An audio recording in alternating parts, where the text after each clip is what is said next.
Ajá, me quedé mirando el mensaje un buen rato, el tiempo suficiente para que mi café se enfriara sobre la encimera. Sin que me diera cuenta era un martes por la noche, a principios de diciembre afuera. El vecindario ya estaba disfrazado de Navidad, mi vecino de enfrente había colgado sus luces el fin de semana. Después del Día de Acción de Gracias. Igual que cada año podía verlas parpadear desde la ventana de la cocina: rojo, verde, blanco, rojo, verde, blanco. Mi hijo Tyler me había enviado el mensaje a las 6 de la tarde. Papá, lo hemos hablado y creemos que este año es mejor que celebres la Navidad por tu cuenta. Necesitamos espacio como familia. Ashley y yo hemos decidido que las fiestas van a ser solo con nuestros hijos. A nuestra manera, esperamos que lo entiendas. Lo leí 3 veces, luego puse el teléfono boca abajo sobre la encimera, agarré mi taza de café, me di cuenta de que estaba fría, y la dejé donde estaba. 42 años trabajé, 31 de ellos como ingeniero estructural, los últimos 12 como consultor senior en una firma del centro que seguía poniendo mi nombre en las propuestas para los clientes incluso después de que le había pasado la mayor parte del trabajo a gente más joven. Yo había construido cosas, puentes, estructuras de estacionamiento, el tipo de cosas que soportan peso. El nombre de mi hijo es Tyler, tiene 34 años, su esposa se llama Ashley, tienen 2 hijos, un niño llamado Logan, que tiene 7 años, y una niña llamada Emma, que cumplió 5 en octubre. Sé la fecha del cumpleaños de Emma porque fui yo quien ordenó su pastel, sé eso porque yo pagué el salón para la fiesta, sé estas cosas porque durante los últimos 4 años he estado pagando una parte significativa de la vida de Tyler y Ashley. Déjenme ser específico, creo que los detalles importan. He encontrado que cuando eres vago con el dinero en una familia, la gente rellena los huecos con el número que más les conviene. Cubría su hipoteca, $2.900 al mes, en una casa que técnicamente está a mi nombre porque el crédito de Tyler no era suficientemente bueno para calificar cuando quiso comprar en 2021. Cubría los pagos de ambos carros, $680 y $520, respectivamente. Tyler seguía en mi plan de seguro, algo que había quedado como herencia del momento en que perdió su trabajo durante la pandemia y que por alguna razón nunca se corrigió. Pagaba la colegiatura de Logan en una escuela privada, $1.400 al mes, porque Ashley tenía sentimientos muy fuertes sobre la escuela pública del distrito. Le había dado a Ashley una tarjeta de crédito suplementaria para emergencias del hogar, que promediaba entre $800 y $1.200 al mes en cargos. Súmenlo. Lo hice ese martes por la noche después de poner mi café frío en el microondas y quedarme de pie con una libreta legal y un bolígrafo. Poco más de $7.500 al mes, $9.000 al año, para que me dijeran que necesitaba buscar otro lugar donde estar en Navidad. Pero aquí es donde la historia se complica, porque esa noche, antes de acostarme, hice algo que normalmente no hago.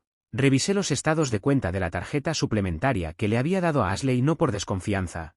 Al menos no en ese momento, lo hice por el mismo instinto meticuloso que me llevó durante décadas a revisar cada cálculo 2 veces antes de firmar un plano. Lo que encontré me dejó helado. Entre los cargos habituales, los de Home Goods y los restaurantes, había una serie de transferencias que no cuadraban: 4 pagos en los últimos 3 meses a algo llamado GH Story y Logistics LLC, por un total de $4.200. Luego un cargo de $1.800 en una tienda de muebles de lujo que yo nunca había pisado y lo que me revolvió el estómago de verdad: 3 cargos en un hotel boutique del centro de la ciudad, los martes por la tarde, separados exactamente cada 3 semanas. Cerré la aplicación, me quedé mirando la pared de la cocina durante un momento largo. Luego, casi por inercia, abrí el navegador en mi laptop y busqué la dirección de la casa que pagaba mes a mes. No sé exactamente por qué lo hice, quizás fue el ingeniero en mí, esa costumbre de verificar que las estructuras siguen en pie. La casa aparecía en Airbnb. Charming 4-bedroom home, perfect for family gatherings, quiet neighborhood. Había 4 reseñas, la más reciente era de 2 semanas atrás. Me senté, la silla crujió, el refrigerador zumbó, las luces de mi vecino seguían parpadeando afuera: rojo, verde, blanco. En una casa que estaba a mi nombre con una hipoteca que yo pagaba, rentaban cuartos por las noches mientras yo dormía a 20 minutos de distancia sin saberlo. Quiero ser honesto sobre algo: mi primera reacción no fue rabia, sé que eso puede sorprender a la gente. Mi primera reacción fue algo más parecido a la vergüenza, una vergüenza profunda y silenciosa, como cuando eres el último en entender un chiste que los demás ya olvidaron. Mi esposa, Maggie, murió hace 6 años, cáncer de páncreas, 8 meses desde el diagnóstico hasta el final. Tuvimos 40 años Juntos y no voy a fingir que todos fueron tranquilos, peleábamos por el dinero, peleábamos por Tyler. Especialmente en sus 20s cuando estaba a la deriva, pero ella amaba a ese chico con una completitud que yo siempre admiré, incluso cuando pensaba que era demasiado condescendiente con él cuando ella se fue. Creo que intenté amarlo como lo hacía ella. Abrí la billetera y la mantuve abierta. Parado en esa cocina, entendí que había estado usando la generosidad como manera de mantenerme conectado a un hijo con quien, en el fondo, no sabía cómo hablar y él me lo había permitido. Agarré el teléfono no para llamar a Tyler. Entré a mi aplicación bancaria. El pago automático de la hipoteca estaba programado para el día 15 de cada mes. 9 días de distancia. Lo miré en la pantalla, el nombre del banco, el número de cuenta, la conocida marca verde que indicaba que estaba activo. Presioné el botón para cancelar el pago recurrente. Asterisco, ¿estás seguro de que desea cancelar la transferencia programada? Presioné confirmar. Luego los pagos de los carros, el de Tyler primero. Luego el de Ashley, ambos cancelados. Me moví al portal del seguro y comencé el proceso para retirar a Tyler de mi plan. Tardaría unos días en procesarse, pero lo inicié. Miré la tarjeta suplementaria. Ashley la había usado 3 días antes. $340 en una tienda Home Goods, $67 en un restaurante. Llamé al número al reverso de mi tarjeta e informé que la había perdido. Me enviarían una nueva tarjeta a mi dirección. La antigua dejaría de funcionar en menos de una hora. No cancelé la colegiatura de Logan, pensé en ello, me quedé con eso un buen rato. De hecho, más que con ninguna de las otras decisiones, Logan no me había enviado ese mensaje. Logan tenía 7 años y no había votado en nada de esto. Dejé ese pago en paz. Vertí el café recalentado por el desagüe, hice uno fresco, y me senté a la mesa de la cocina. Quiero decirles que me sentí victorioso, que me sentí poderoso. La gente en estas situaciones se supone que siente eso. El chasquido limpio de una decisión tomada, la satisfacción de una puerta cerrada, no lo sentí. Al menos no del todo. Lo que sentí fue cansancio y tristeza, y debajo de esas cosas, en algún lugar todavía, la misma vergüenza de antes. A la mañana siguiente llamé a mi abogado. Un hombre llamado Gene que había manejado mis documentos de herencia durante 15 años. Le dije que quería revisar mi testamento y también hablar sobre la casa. No hizo muchas preguntas. Gene es un hombre práctico. El asunto de la casa resultó ser más directo de lo que pensé. Como el nombre de Tyler no figuraba en la hipoteca, ni en la escritura, yo tenía opciones. Le dije a Gene que quería enviar un aviso formal de que planeaba vender la propiedad y que necesitarían buscar vivienda alternativa. Redactó una carta, yo la firmé, salió por correo certificado el jueves. Tyler me llamó el viernes por la mañana a las 7:52. Sé la hora exacta porque estaba comiendo tostadas y mirando los pájaros en el comedero del jardín trasero, y miré el teléfono cuando sonó y pensé, aquí vamos. Lo dejé sonar. Volvió a llamar a las 8:15, luego Ashley llamó a las 8:47, luego Tyler otra vez. 3 veces seguidas, luego un mensaje de texto, asterisco, papá, recibimos una carta de un abogado. ¿Qué está pasando? Por favor llámame, asterisco. Terminé mi desayuno, lavé mi plato, me puse el abrigo y salí a caminar por el vecindario. Algo que hago la mayoría de las mañanas. De todas formas, órdenes del médico. 45 minutos como mínimo. Las luces navideñas seguían encendidas en la mayoría de los jardines. Algunos de los adornos inflables se habían desinflado durante la noche por el frío. Y había un Santa Claus caído en el jardín de alguien, tirado en el césped como si hubiera tenido una noche muy difícil. Entiendo que eso suena un poco cómico en ese momento, apenas lo registré. Cuando llegué a casa tenía 14 llamadas perdidas, 7 de Tyler, 4 de Ashley, 3 de Linda, la madre de Ashley, con quien había hablado quizás una docena de veces en 4 años y que aparentemente consideró que ese era el momento para cerrar esa distancia. También tenía un buzón de voz de Pete, el amigo de Tyler, un hombre al que había conocido 2 veces en barbacoas y que ahora se sentía suficientemente involucrado en mis finanzas como para llamarme a decirme que estaba cometiendo un error. Me senté en mi sillón y pensé en lo que Maggie solía decir. Tenía una frase que usaba cuando la gente se pasaba de la raya. No era un insulto, solo una observación tranquila y firme. Decía, te has metido en un cuarto que no es tuyo. Lo decía con agrado, caía como una puerta que se cierra. Llamé a Tyler esa tarde, esperé hasta las 2, cuando sabía que Ashley estaría recogiendo a los niños en la escuela, porque quería hablar con mi hijo solo. Contestó antes del segundo tono. Papá, ¿qué está pasando? ¿Por qué recibimos una carta de Gene? Porque se lo pedí, dije. ¿Estás serio? ¿Vas a vender la casa? ¿A dónde se supone que vamos a ir nosotros? No sé, Tyler, ¿a dónde planeabas tú que fuera yo en Navidad? Un silencio largo. Eso no es lo mismo.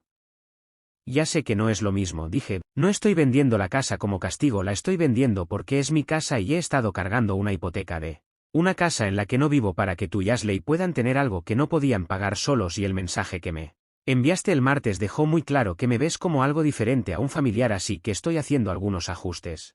Empezó a hablar de los niños, de Logan y Emma, de que no podían ser desplazados en mitad del año escolar. Le dije que lo entendía, le dije que no había cancelado la colegiatura de Logan y que no tenía intención de hacerlo a mitad del año. Le dije que cuando se tratara de los niños, siempre trataría de hacer lo correcto por ellos, porque eran niños y no era culpa suya.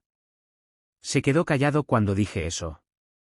No trato de lastimar a nadie, dije, pero necesito que entiendas que he estado apoyando tu hogar a un nivel que, francamente, ninguno de los dos ha reconocido nunca ni ha agradecido, y cuando me dices que no pertenezco a unas fiestas que yo he estado pagando, que hay algún umbral que necesito alcanzar para ganarme un asiento en una mesa en una casa que es mía, pues creo que hemos llegado al punto en que ya no debería mantener el arreglo actual. Dijo, Ashley va a perder la cabeza. Me imagino que ya lo está haciendo, dije. Más silencio y luego, en voz baja, en un tono que no le había escuchado en mucho tiempo.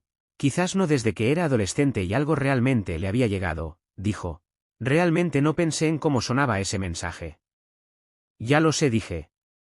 Pero entonces hice algo que no había planeado hacer en esa llamada, decidí ser directo. Tyler, dije, hay algo más de lo que tenemos que hablar. Vi los estados de cuenta de la tarjeta, los cargos en el hotel del centro, los martes por la tarde, y la casa aparece en Airbnb. El silencio que siguió fue diferente a todos los anteriores, fue el silencio de alguien que acaba de ver el suelo ceder bajo sus pies. Papá, ¿yo? No tienes que explicarme nada ahora mismo, dije, pero sí tienes que saber que lo sé. Colgué yo primero, algo que tampoco había planeado.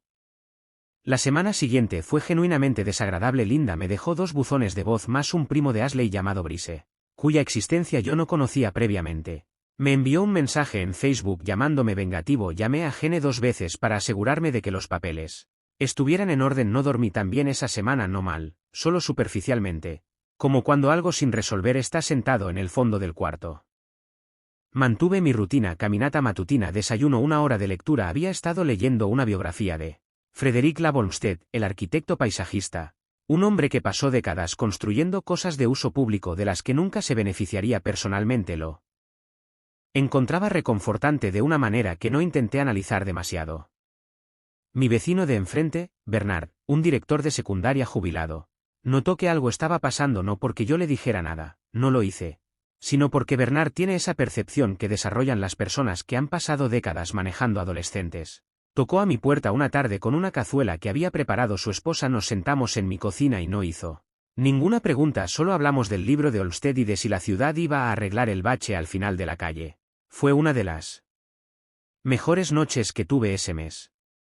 12 días después del mensaje inicial, Tyler apareció en mi puerta sin llamar antes, solo su carro en la entrada a las 10:30 de un sábado por la mañana, y luego el timbre. Yo tenía harina en las manos, estaba haciendo galletas, otra de las pocas habilidades culinarias que Maggie me había enseñado y que realmente había conservado. Me lavé las manos y abrí la puerta. Se veía cansado, había perdido algo de peso en la cara. O quizás era mi imaginación. Llevaba la chaqueta que le había regalado en su cumpleaños 2 años atrás. ¿Puedo entrar?, preguntó. Me hice a un lado y lo dejé entrar. Nos sentamos a la mesa de la cocina, la misma mesa donde yo había hecho mis cuentas con la libreta legal 2 semanas antes. La masa para las galletas estaba en un tazón cercano, ninguno de los dos la mencionó. Habló durante un buen rato, me contó que los padres de Ashley habían hecho un comentario años atrás, una observación al pasar durante una cena a la que yo no había ido, de que yo controlaba a Tyler a través del dinero y que él nunca se había librado completamente de esa idea. Me dijo que había dejado que esa idea se instalara en su cabeza hasta que se había deformado en algo que no era. Me dijo que Ashley tenía su propia historia con un padre que usaba los regalos como palanca y que había traído ese miedo al matrimonio, y que él se lo había permitido porque era más fácil que examinarlo por sí mismo.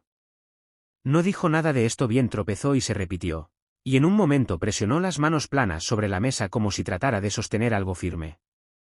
Luego, más despacio, vino lo que yo ya sabía. Me dijo que él no sabía nada del Airbnb, que había sido idea de Ashley, que había empezado a rentar los cuartos cuando estaban fuera de viaje, solo un par de veces al principio, y que luego se había convertido en algo regular, que el dinero iba a una cuenta separada que él apenas controlaba, y sobre los cargos del hotel Tyler se pasó la mano por la cara. No es lo que parece, dijo. Lo miré en silencio. O si lo es, no sé, papá, las cosas con Ashley llevan tiempo siendo complicadas. No le pregunté nada más en ese momento, no era el momento para ese hilo en particular, era demasiado para los dos. Cuando terminó, me levanté y puse las galletas en el horno, le serví café a los dos, le dije que entendía más de lo que probablemente esperaba, le dije que yo también tenía mis propias fallas en todo esto, que había sido más fácil darle dinero que hablarle, y que había dejado que eso se convirtiera en un patrón porque se sentía como amor incluso cuando no lo era. Le dije que lo que necesitaba de él, más que una disculpa, era un tipo diferente de relación a partir de ahora, una en la que me hablara, una en la que me dijera lo que estaba pasando realmente en su vida, su trabajo, su matrimonio, su vida, en lugar de pedirme que financiara una versión de ella de la que no me permitían ser parte. Dijo, lo sé, papá. Dije, necesito que lo sepas por más tiempo que esta mañana. Casi sonrió, sí. Las galletas se quemaron ligeramente en los bordes, las comimos de todas formas. No cancelé la venta de la casa, quiero dejar eso claro, porque esta no es una historia en la que todo regresa a como era antes. La casa salió al mercado en enero. Tyler y Ashley encontraron un alquiler en febrero más pequeño, en un distrito diferente, un proceso que requirió conversaciones difíciles entre ellos sobre ingresos y prioridades que, según me dijo Tyler después, nunca habían tenido realmente. Los ayudé a mudarse, alquilé un camión y lo manejé yo mismo, algo que Tyler protestó y yo ignoré. Logan cambió de escuela, no voy a pretender que eso fue fácil, tuvo un par de meses difíciles, pero es un niño resiliente. Y para la primavera tenía un mejor amigo en el nuevo lugar y se había unido al equipo de fútbol Emma. Al tener 5 años, principalmente solo quería saber si la nueva casa tenía jardín, lo tiene. La tarjeta suplementaria no regresó, ese capítulo está cerrado. Tyler y Ashley están manejando sus finanzas de forma independiente por primera vez en su matrimonio, y aunque sé que tienen más aprietos que antes, también creo que los dos están un poco más erguidos, por eso es la única forma que sé de describirlo. En cuanto a lo que descubrí en los estados de cuenta, eso fue entre Tyler y Ashley, no era mi historia para contar, ni mi batalla para pelear, solo le dije a Gene que me asegurara de que mi nombre no estuviera expuesto a ninguna responsabilidad derivada de los alquileres no autorizados, él lo manejó, para eso están los abogados prácticos. Pasé esa Navidad en casa de Bernard, algo que no había planeado y que resultó inesperadamente bien. Su esposa hizo un costillar, había nietos corriendo, que yo no conocía y que parecían aceptar mi presencia con la gracia fácil que tienen los niños cuando están en algún lugar cálido y hay comida de por medio. Tyler me llamó la mañana de Navidad, hablamos durante 40 minutos, me contó sobre el fútbol de Logan y la nueva obsesión de Emma con dibujar caballos, y al final dijo, un poco torpemente, que esperaba que yo tuviera un buen día. Así va a ser, dije. Es una cosa extraña reconstruir una relación con tu propio hijo en los 60 años, no hay manual para eso, no. Puedes volver y tener las conversaciones que no tuviste, solo puedes empezar a tenerlas ahora, de manera imperfecta, en una mesa de cocina con galletas ligeramente quemadas, y ver qué crece. Lo que entiendo ahora, que no entendía del todo cuando estaba parado en esa cocina con mi café frío, es que lo que pasó con Tyler no fue solo sobre un mensaje de texto o una cena navideña, fue el resultado de años de elecciones, las suyas, las mías, las de todos. La causa y el efecto no siempre se mueven en línea recta, a veces se enroscan lentamente, y para cuando lo sientes, llevan años apretándose. Le di a Tyler dinero porque era más fácil que darle mi atención completa, me dije a mí mismo que era amor y lo era. En parte, pero también era evasión, firmé cheques en lugar de tener conversaciones difíciles, y al hacer eso le enseñé, sin una sola palabra, que mi presencia en su vida era financiera, que podía ser manejado, que era, de alguna manera fundamental, un recurso a ser utilizado en lugar de un padre a quien respetar. No intenté ninguna de esas cosas, dudo que Tyler haya entendido conscientemente nada de ello tampoco, pero la intención no cambia el resultado, esa es la parte en la que nadie quiere sentarse. El momento en que cancelé esos pagos, no lo estaba castigando, estaba deteniendo un patrón que yo había ayudado a crear, esa distinción me importa, hay una diferencia entre la venganza y la consecuencia, y pienso en eso a menudo, la venganza quiere que el otro sufra, la consecuencia simplemente deja que la realidad llegue, me hice a un lado y dejé que la realidad llegara. Lo que he llegado a creer, a través de todo esto, es que la fuerza genuina, el tipo que realmente mantiene las cosas unidas, no se trata de nunca ser herido, se trata de ser honesto sobre el daño. Y luego decidir deliberadamente qué hacer después. Tyler no esperaba que yo respondiera de la manera en que lo hice, porque había pasado años viéndome absorber las cosas en silencio. En el momento en que dejé de absorber y empecé a actuar, todo cambió, no porque lo asusté, sino porque le demostré, quizás por primera vez, que tenía un yo que valía la pena proteger. Logan se adaptó. Emma encontró su jardín. Tyler está resolviéndolo. Nada de eso habría ocurrido si me hubiera tragado ese mensaje de diciembre y hubiera seguido firmando los cheques. No presento esto como modelo para nadie, cada familia es su propio enredo particular. Y cometí muchos errores en el camino que deshacería si pudiera, pero sí creo que hay algo verdadero en esto. Las personas que te aman de verdad pueden manejar tu honestidad, puede que no les guste al principio, puede que no te devuelvan la llamada por un tiempo, pero la relación que sale al otro lado de esa honestidad es real de una manera en que la anterior no lo era. Tyler y yo hablamos ahora, no cada semana, pero con regularidad hablamos de cosas que no son el dinero. Lo cual es nuevo para nosotros. Me dijo la primavera pasada que había empezado a llevar un presupuesto por primera vez en su vida adulta. Lo dijo con un tipo de orgullo tranquilo que yo reconocí. Era el mismo orgullo que sentí la primera vez que firmé un contrato como ingeniero junior hace 40 años. El orgullo de un hombre que ha hecho algo por sí mismo. Pensé en Maggie cuando me lo dijo, pensé, ahí está, ese es el hijo en el que ella siempre creyó. Yo también lo creo, solo necesitaba dejar de interponerme en su camino. Y Maggie, estoy seguro, me estaría mirando con esa cara suya, no de decepción, sino de pura diversión, la cara que ponía cuando yo tardaba más de la cuenta en entender algo. Asterisco, ya ves, diría, al final lo descubriste. Espero que tenga razón, estoy en ello. La moraleja. A generosidad sin límites no crea independencia. Crea inquilinos emocionales que nunca te dejarán sentarte en tu propia mesa. Comparte tu opinión en los comentarios, no olvides suscribirte al canal Traición del Reddit y activar las notificaciones.